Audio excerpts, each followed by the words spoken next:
Me llamo Valentina Duque Cardona y este video es para ilustrar sobre el tema de mi trabajo final, el conflicto latente en Colombia, derechos de los campesinos asentados en zonas con presencia de páramos, con el fin de mostrar opiniones y acontecimientos sobre el tema que serán de suma importancia para conocer y entender mejor sobre la situación en Colombia.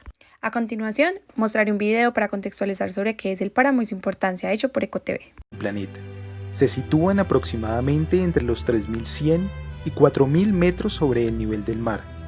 Es el ecosistema con mayor irradiación solar del mundo, lo que genera la flora de montaña más rica del planeta. Cuentan con un suelo cubierto de pajonales, humedales y turberas, con presencia de especies particulares como los frailejones. Además, resulta ser corredor biológico para la fauna de la región. Por ejemplo, los páramos aportan el abastecimiento de agua para el 70% de la población de Colombia, la cual tiene el 49% de los páramos del mundo, 34 páramos delimitados con una superficie total de 1.932.395 hectáreas, de las cuales solo el 36%, es decir, 709.849 hectáreas, se encuentran en áreas del Sistema Nacional de Parques Naturales Protegidos, lo cual quiere decir que más del 60% de los páramos se encuentran en peligro.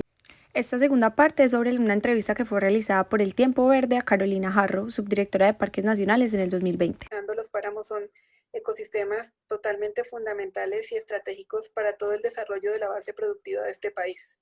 Y allí es donde toca también entrar a hablar de áreas bien manejadas, pero manejadas de una manera equitativa. Es decir, los paramunos, los campesinos, la población que ha estado en el páramo también necesita recibir una retribución por la contribución que le ha hecho a los sectores y a todos nosotros. Por ejemplo, una contribución que le permita al campesino conservar, pero recibir efectivamente un pago por la tarea que está haciendo de conservación de esos territorios, que también lo vincule en términos laborales a acciones en torno a la conservación también de esas áreas y que le genere oportunidades para que precisamente pues el campesino también trabaja por la manutención y pues obviamente sostener a sus familias, que le genere efectivamente esos mínimos para que pues pueda sostener de una manera adecuada a su familia, de tal manera que no tenga que generar mayor impacto en esos páramos. Y eso, pues digamos, es hablar de equidad en el manejo de esos territorios. Y ya seguimos con una noticia del Canal 1 Colombia sobre los campesinos en páramos podrán seguir en ellos si los ocupan antes de que se declaren parques. En 1957 el Sindicato de Trabajadores Agrícolas de Sumapaz viene protegiendo el agua y evitando que el páramo más grande del mundo sea explotado. Por dicha labor fue reconocido en el Consejo de Bogotá. La Orden de la Excelencia Ambiental José Celestino Mutis se entrega cada año con motivo del Día Mundial del Medio Ambiente por parte del Consejo de Bogotá. Gracias a ellos y ellas aún contamos con la reserva más grande de agua en nuestro país. Asimismo, han impedido que existan proyectos mineroenergéticos que pueden afectar gravemente este ecosistema. En un principio se llamaba el Sindicato de Trabajadores Agrícolas, pero para afianzar más su origen cambiaron de nombre. Para ellos es de gran valor que se les reconozca. Nos llena bastante de satisfacción que una entidad como el Consejo de Bogotá nos reconozca ese trabajo que hemos venido haciendo desde un tiempo para acá. En lo que más han insistido es en la protección de los recursos naturales que le brinda el páramo de Sumapaz a Colombia y al mundo.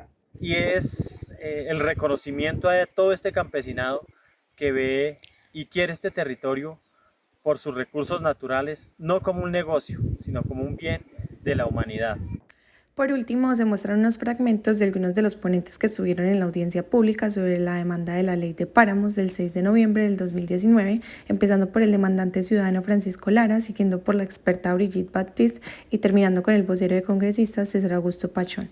Bajo esa circunstancia, yo sigo partiendo del punto de que el artículo 10 que establece el régimen de habilitación de la actividad es inconstitucional.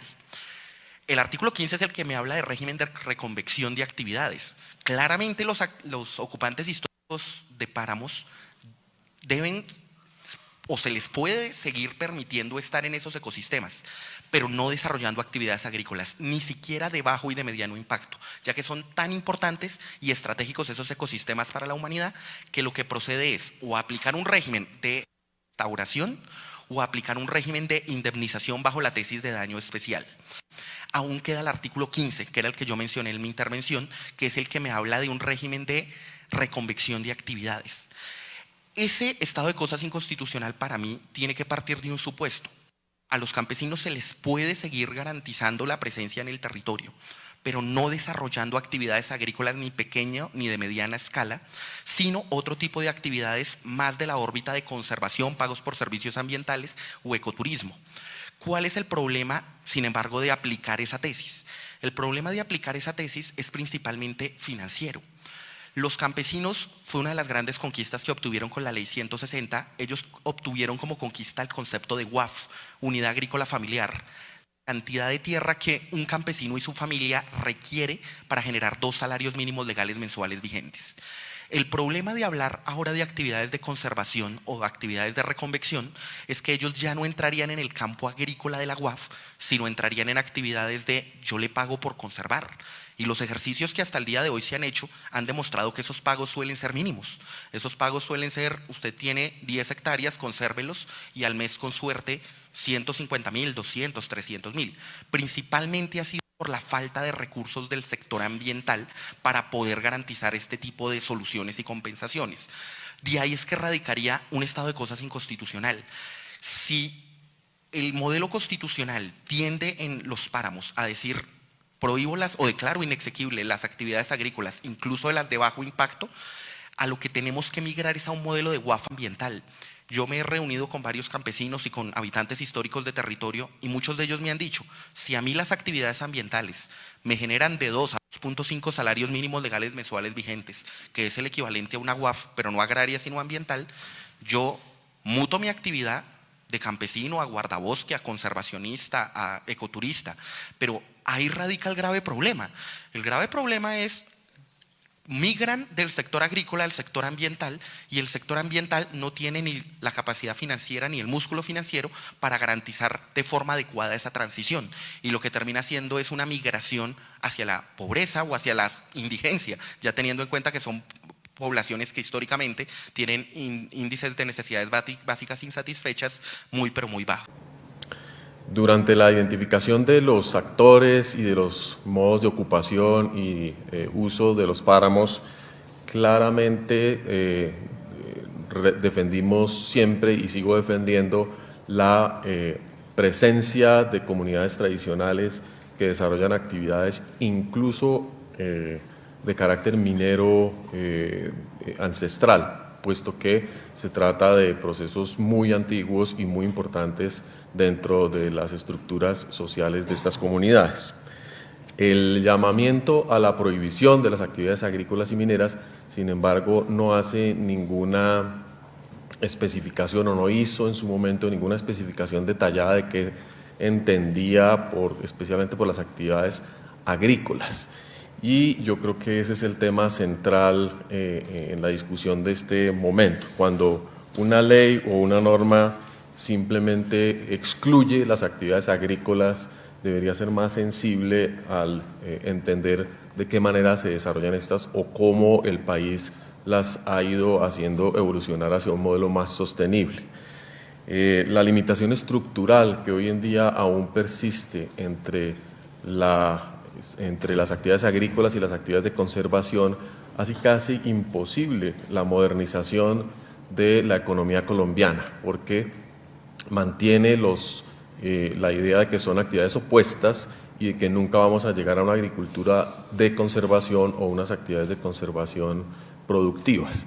Y eso se traduce en una serie de limitaciones importantes en la aplicación de los mandatos institucionales, de las instituciones del sector agropecuario que no pueden ayudar a construir sostenibilidad o de las autoridades ambientales que se ven a veces maniatadas para poder acoger las propuestas de la agroecología o de manejos más sensatos de la biodiversidad y de los servicios ecosistémicos. Que debemos replantear todo este proceso y que así como lo decían ahora, sí es importante que vayan a las comunidades porque lamento que hoy no hay mayor vocería o espacio para los diferentes voceros y voceras de los sectores paramunos. Y sí es importante que ustedes hagan una sesión especial para escucharlos a ellos y vivan las diferentes situaciones. Colócame la siguiente diapositiva.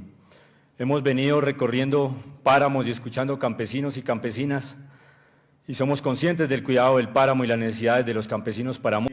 Se debe hacer una integración de instituciones porque lamentablemente cada institución está por su lado y toman las decisiones como quieren y nos han dejado por fuera. Ustedes se han dado cuenta que hace poco en 3 páramos, en Páramo de Pisba, Páramo de Santurbán y Páramo de Cruz Verde, se ganaron las demandas porque se pudo demostrar que no nos tuvieron en cuenta y para la delimitación de páramos pues nos vulneraron y por eso estas demandas hoy se está tratando de hacer un proceso conjunto.